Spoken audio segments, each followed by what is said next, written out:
We're back, and I have an excellent guest to entertain you this morning with really good, interesting things. And his name is Jack King, and he's into music. Good morning, Jack. Good morning. So good to have you here. Thank you. We get a lot of authors, but not a lot of people talking about music, and music is one of my big loves. So tell us about yourself.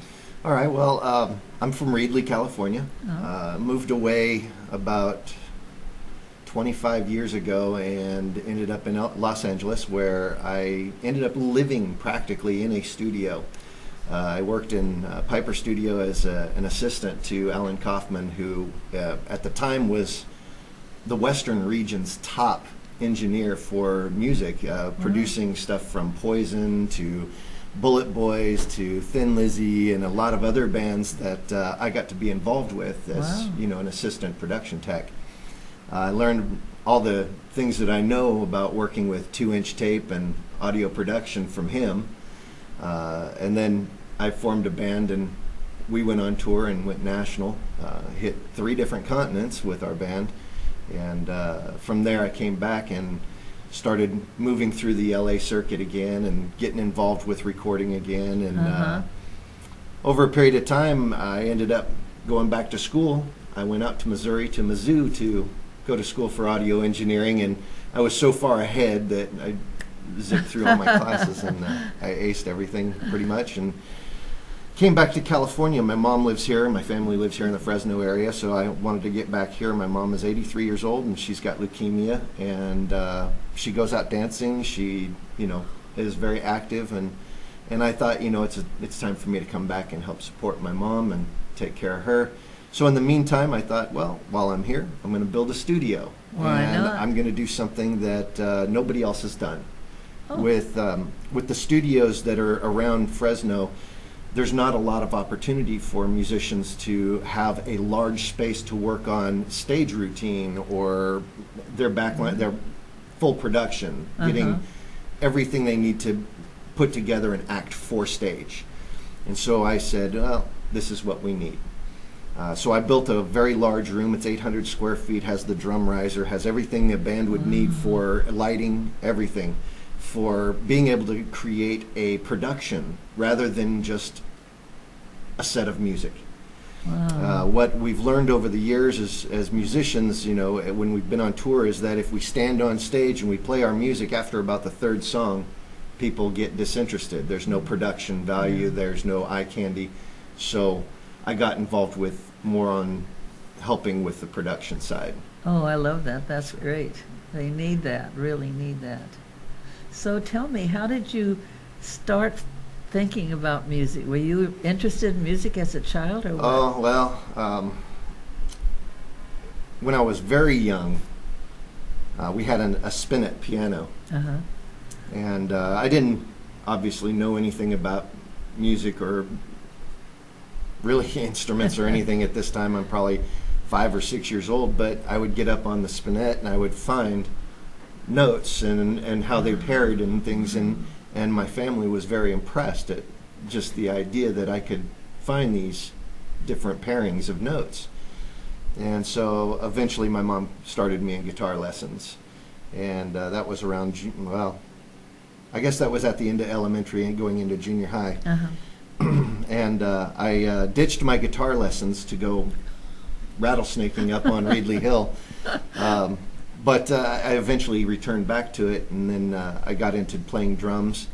And through my high school years, I studied with one of the best drum teachers out of Reedley High. And forgive me, I can't even remember his name anymore, but he was a stickler for rudiments and speed, getting your hand speed right and getting your rudiments right and building that musical technique. And by the time I got into my sophomore and junior years, my hands had gotten so good and so quick, and I thought this was just nonsense, having to do these routines over and over and over again. But then I'm on the marching line and I'm playing, these really crazy progressions, and I realized at that point that, this guy was a teacher, a real teacher, and so I stayed with him and worked with him, even took private lessons at times with him, and just so I could get better at what I was wanting to do. And then I ended up on a jazz team.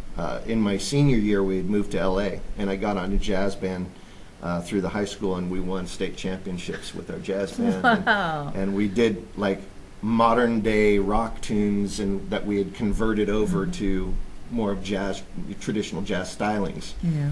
And that went over really big at competitions, so we did really well with that.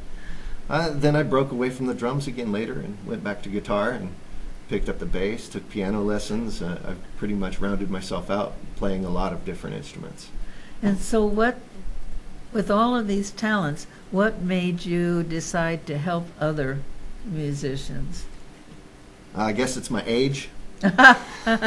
I'm no longer at that point where I'm going to get discovered by somebody. Yeah. And given a whole bunch of money to go on tour again and that sort of thing. So at this point, it's more on the sense that I've already been there and done it. And I know how to market a band, and I know how to get the tours. And I've worked with a lot of great people. I actually did a tour with Fishbone as their front of house manager and tour manager, and I've done work with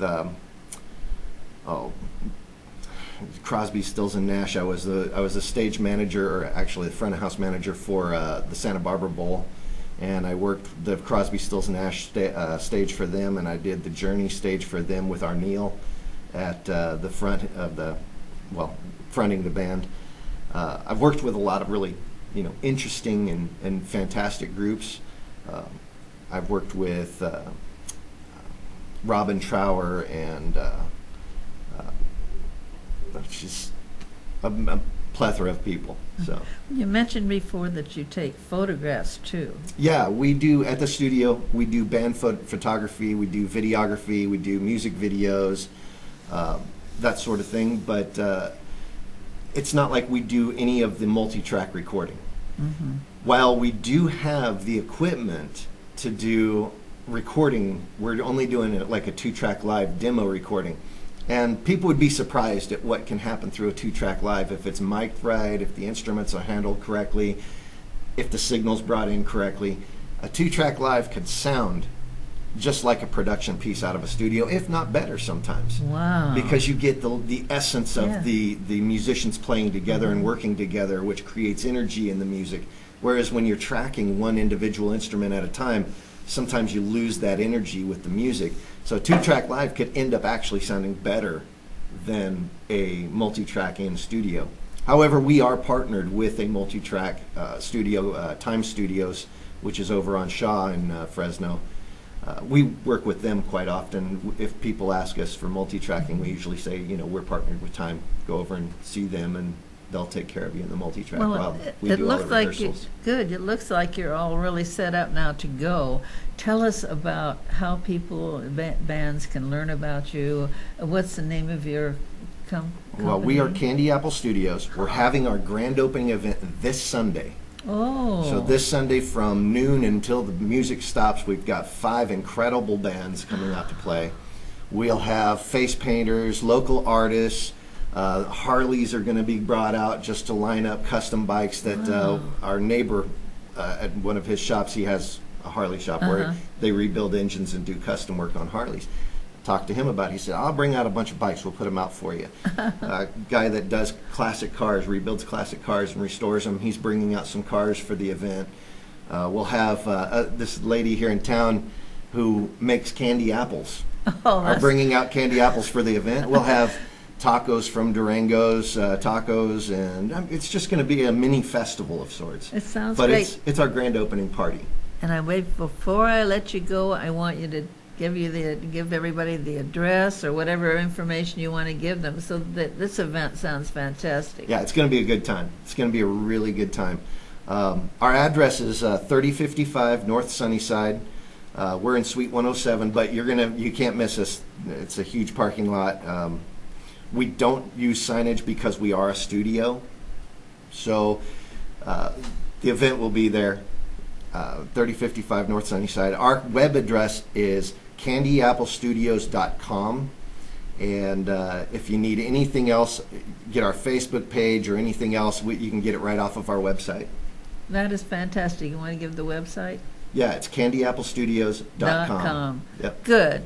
Thank you so much for coming in. My pleasure. Enjoyed this all of this stuff that I never knew before, and I like learning things. All right. Thank you so much, Yeah, my Jack. pleasure. We'll be right back.